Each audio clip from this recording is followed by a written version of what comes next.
Hey everybody, this is Brian with BearCards34, back with another show and tell video. This is part 3 of the USFL tops from 1984 and 85, where I take a deep dive into the set, the players, and the history of the cards. Welcome back. Now we're going to start off with Reggie White, one of the all-time greats in the NFL, the Minister of Defense. When he was 12 years old, his mom said that he told her two things that he wanted to do or wanted to be, and that was a football player and a minister. And he was able to accomplish both of those things. So at Tennessee, he was a unanimous All-American, had a great college career, and after college, he was drafted by the Memphis Showboats, and he really liked the idea of playing in his hometown state with a big contract. It was very appealing to him. So he spent 2 years in Memphis, and the card on the left is his XRC, the 1984 tops, and then the 1985 tops in the middle, as well as his rookie card for tops in 1986. In 1985, Reggie White was a first-team All-USFL player. In his 2 years in the USFL, he had 23.5 quarterback sacks. When the USFL folded, he went over to the Eagles, who bought out his contract, and he began playing in the NFL in 1985 as well.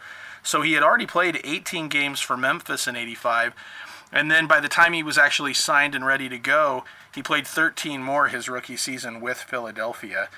During the 1985 season, he had a great first start, 2.5 sacks and 10 tackles in his first start. And that was just a sign of things to come. White went on to have a 15-year NFL career. He played 8 years with the Eagles, where he really made a name for himself and was an All-Pro multiple seasons. Just an absolutely dominating defender.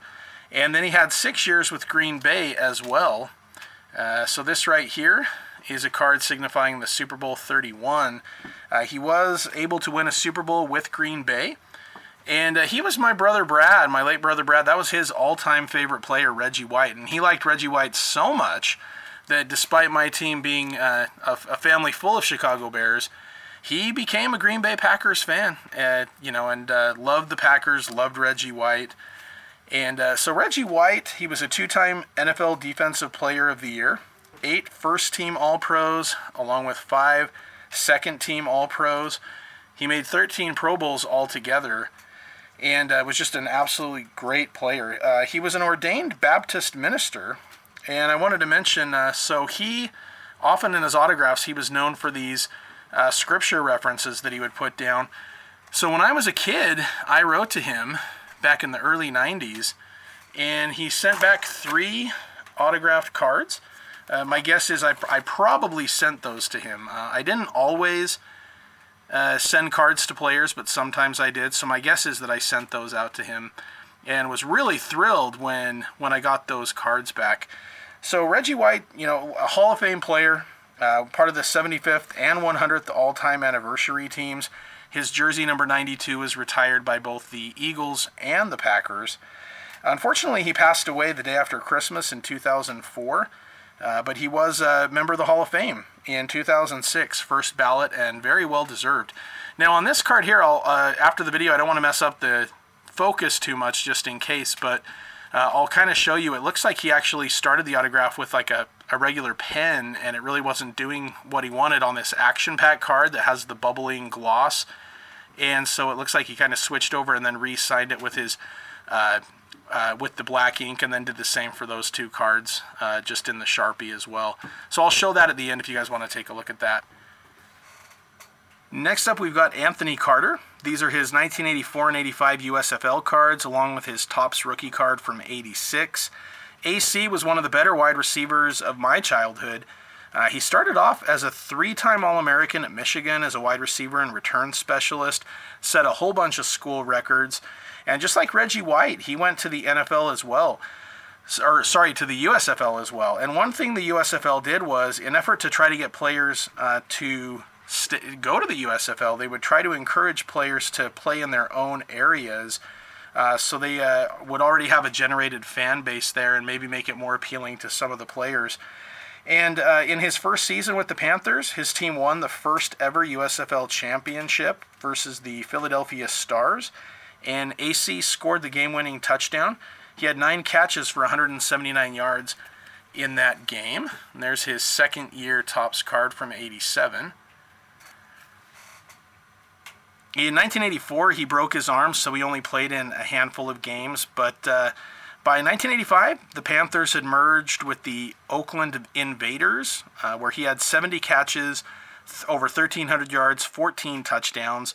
He was a two-time All-USFL player in both '83 and '85.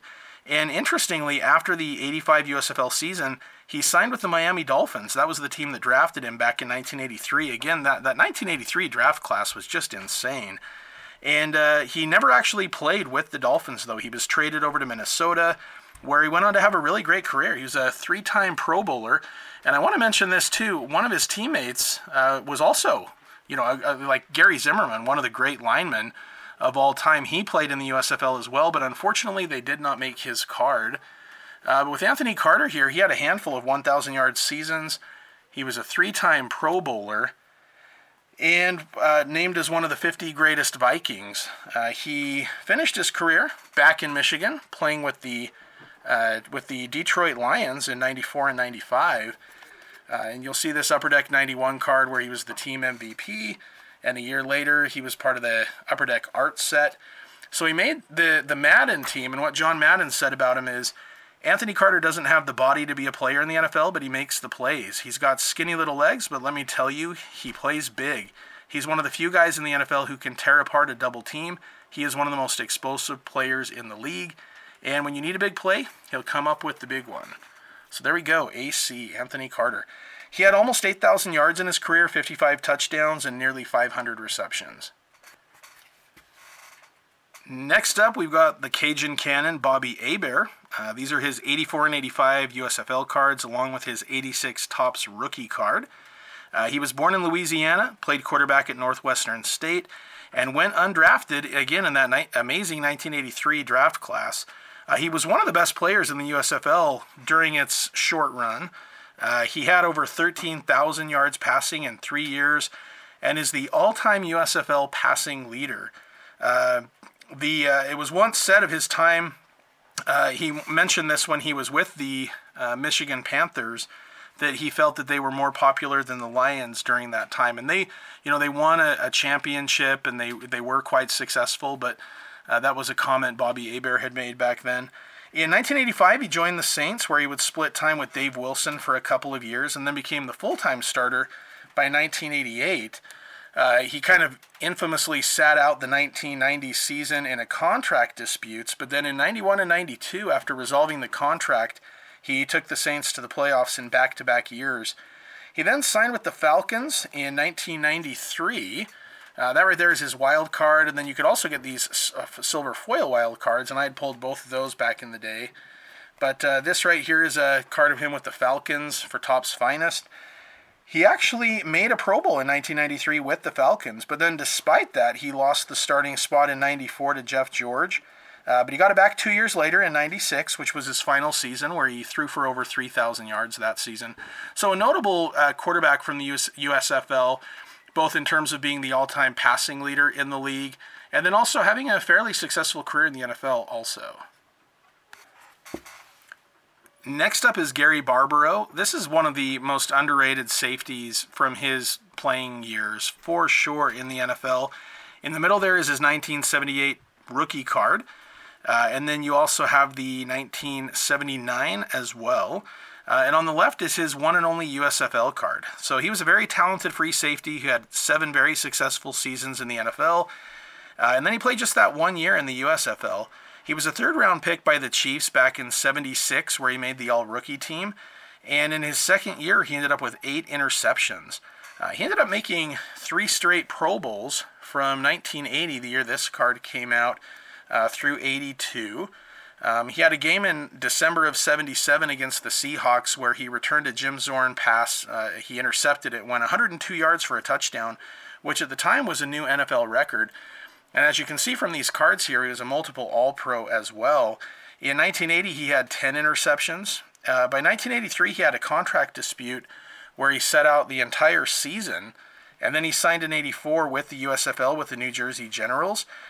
Played that year, did very well, but unfortunately, an injury in a playoff game versus the Stars ended his career.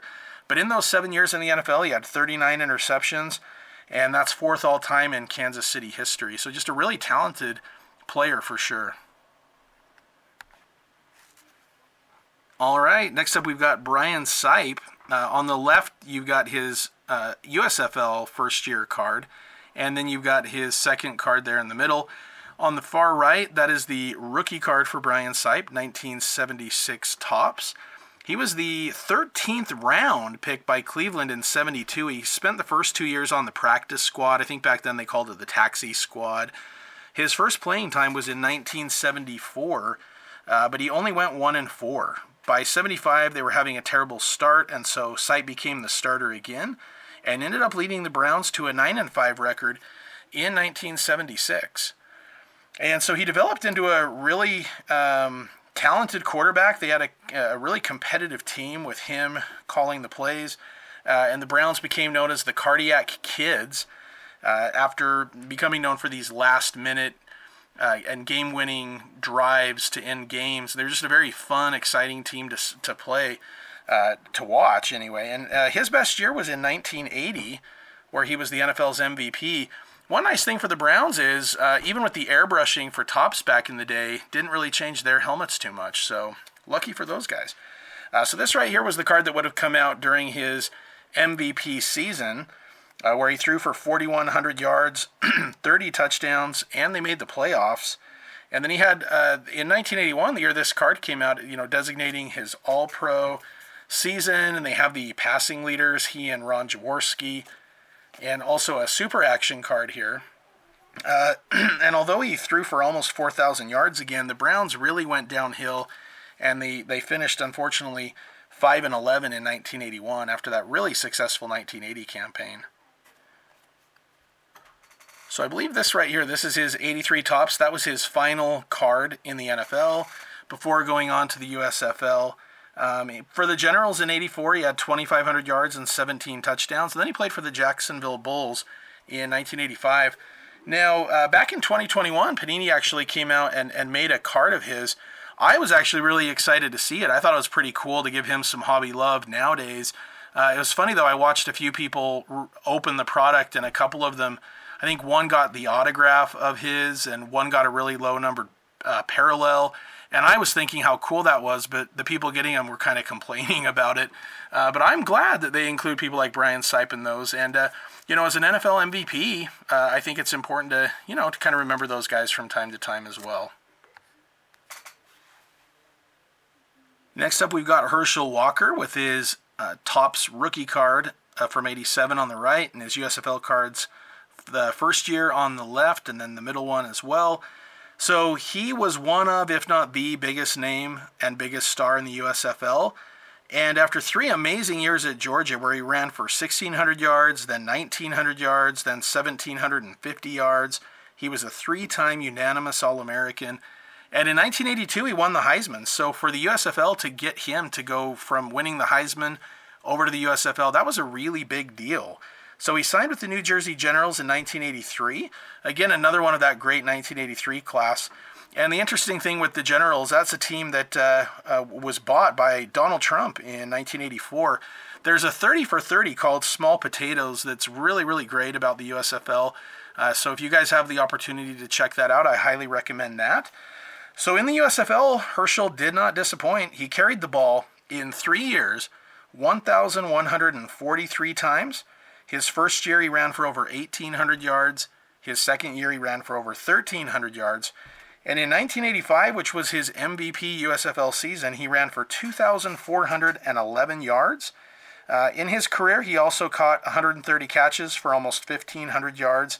He was all USFL each of his 3 seasons, and he scored 54 rushing touchdowns. In 1985, the Dallas Cowboys selected Walker 114th overall in the draft with the hopes that he would be able to come over and play for them at some point.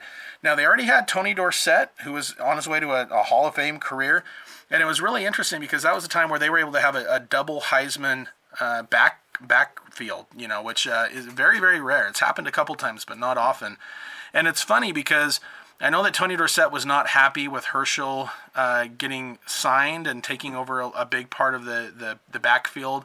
And in that card, when I was a kid, I always imagined, he's on the sideline, arms folded. He doesn't look super happy. I always imagined that was him upset that he wasn't in the game and maybe Herschel was playing. And so even to this day, when I see that picture, that's kind of what I associate with it, whether it was that or not. But just kind of tells a story to me in my mind as a kid, and it just kind of stuck with me. So Herschel was a star in the NFL as well. He made back-to-back Pro Bowls in 1987 and also in 1988, which was his best season in the NFL when he ran for over 1,500 yards. And he also had 500 yards receiving, so he had well over 2,000 yards of total offense. He was the second leading rusher in the NFL behind Eric Dickerson. Here's a really cool Score 89 Speed Burner card. John Mangini just picked up the Bo Jackson of those. I love the Speed Burner cards. I think they're a great part of that set. And that's actually one of my favorite Herschel Walker cards. I just love that image there. And then in 1989, this is the Pro Set card, the year that came out. He became part of a blockbuster trade where he went to the Vikings. The Vikings basically gave up the farm to get him, which helped Dallas build a dynasty. It's considered a very lopsided trade, and it was. But Walker still was a solid player. I know that Minnesota fans may not quite feel that way, which is understandable.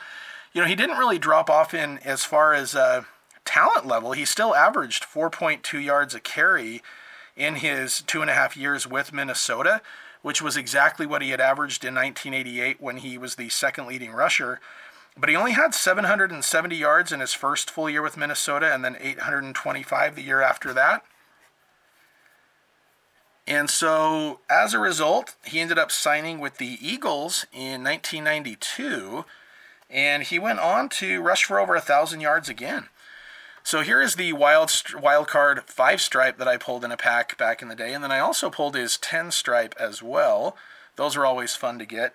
So when you really count all of his totals in the NFL, he ran for over 8,200 yards in the NFL and had over 5,000 yards receiving. He also had 5,500 yards in the USFL rushing and another 1,400 yards receiving. So altogether, he had nearly 14,000 yards rushing and 6,400 yards receiving, which puts him at over 20,000 yards. He's not a Hall of Famer, and I don't anticipate he'll get in, but if you were to count the USFL statistics, as just the pro football, there's a case to be made there. But regardless, he was very, very talented running back in his time. So I want to give the Canadian Football League a little bit of love as well. So this is Junior Ayu. He was born in America and Samoa. 17th round draft pick in 1972 by the Patriots, but he decided to go play in the Canadian Football League because they were going to let him continue to play at defensive end, whereas the NFL wanted him to switch over to linebacker. He went on to play 10 years with the Montreal Alouettes, where he was an 8-time All-Pro. He won 2 Grey Cups, and in 1974 he was the Grey Cup Defensive MVP. He retired after the 1981 season, but 2 years later the USFL came calling, and he agreed to go play for them, and he became a second-team all-time. He was part of the second-team all-time USFL team, and in 1997 inducted into the Canadian Football League Hall of Fame. He has many family members who have played college football and in the NFL. 2 of his nephews actually played at my alma mater of Utah State. He's had some play for BYU and some other places, and a couple that have been in the NFL, including one that was on the Buffalo Bills. Real briefly, I want to mention Tim Mazzetti.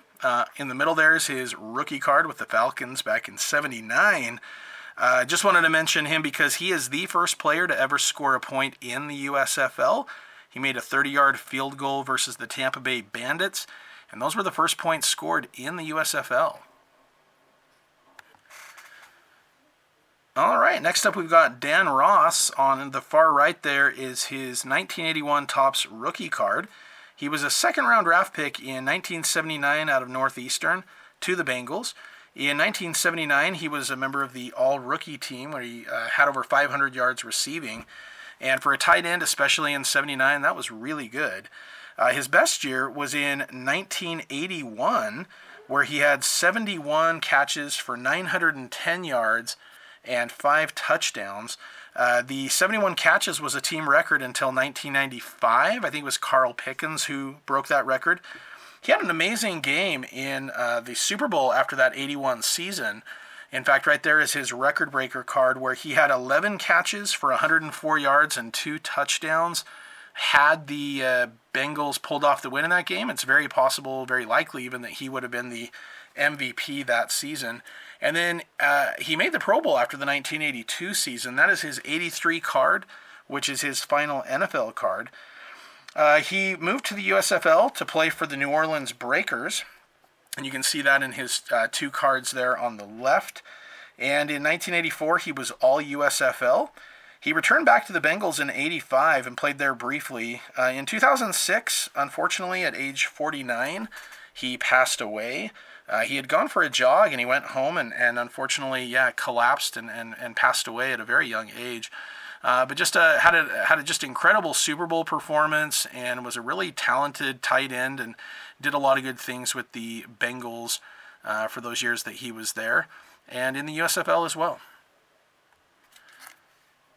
All right, last up for today, we've got Marcus Dupree.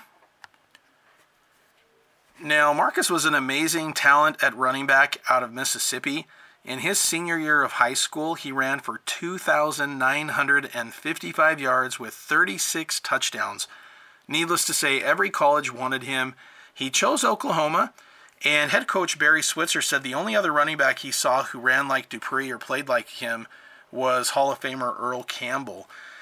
Dupree had, I think it was around 1,300 yards as a freshman. He averaged 8.5 yards a carry, even though he didn't start until over halfway through the season. So it just went to show just how great he was. Now, you guys may have seen it already, but if you haven't, another great 30 for 330 was called The Best That Never Was, and it's all about Marcus Dupree, and I highly recommend that one as well. It's a great documentary. And, based on that title, The Best That Never Was, you can kind of get a hint at where that's going. But his sophomore year did not go well. He reported to camp late. He missed the team photo. He was out of shape. And he ended up leaving Oklahoma after just a few games. He had attempted to transfer to the University of Southern Miss, but the NCAA rules told him that he had to sit out the rest of 83 and all of 84. So he ended up getting signed by the New Orleans Breakers in 1984. He scored a touchdown the very first time he touched the ball.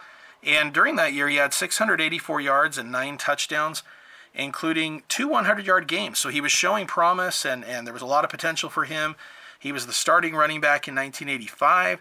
The Breakers moved to Portland, and in their season opener against the Outlaws in Arizona, he suffered a major knee injury. I mean, he was carted off the field. It was in the second half of that first game. He had surgery, and he was basically out of football. He put on over 100 pounds. He had gotten out of shape. He had been away from the game.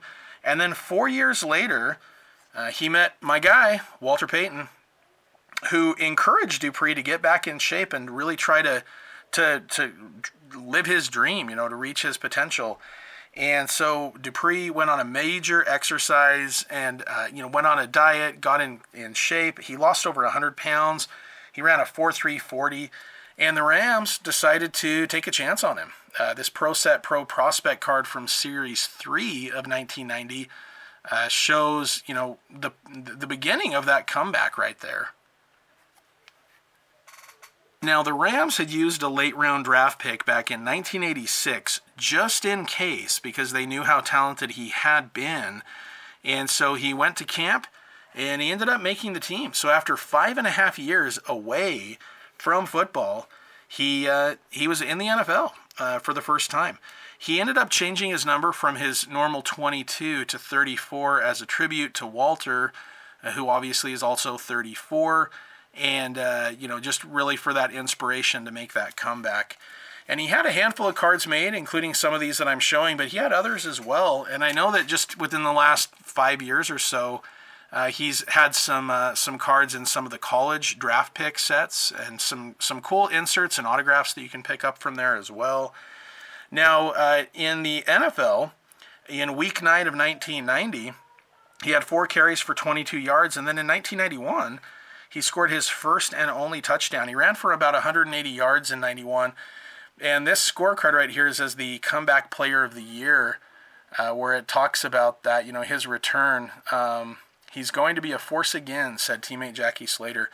So just, the fact that he had this horrible injury, been out of football for multiple years, and then had made the comeback that he did and actually made it into the NFL was just a really great story. So I highly recommend that you check out the documentary on him.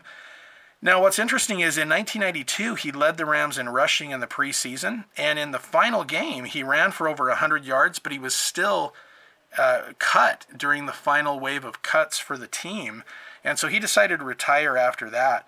But just to make that comeback in general was just very impressive. All right, so that will basically do it for today. I'm going to show you guys, this is the Reggie White card I was talking about, if it can pick up, hopefully. But if you notice it's the starting of, he started REG and maybe even a second G, and then it gets right to where the card pops up and the autograph stops. So you can see a little bit of it right underneath that right there. And so I'm pretty sure what Reggie did is he started it just with a felt tip pen, realized with this type of card popping out and with the gloss that wouldn't work. So he got out a Sharpie and did the entire autograph through that, and then sign the other two cards with the Sharpie as well. Anyway, hope you guys enjoyed that video. I think I'll probably have a couple more of these with the USFL, but that'll do it for today. And as always, go Bears.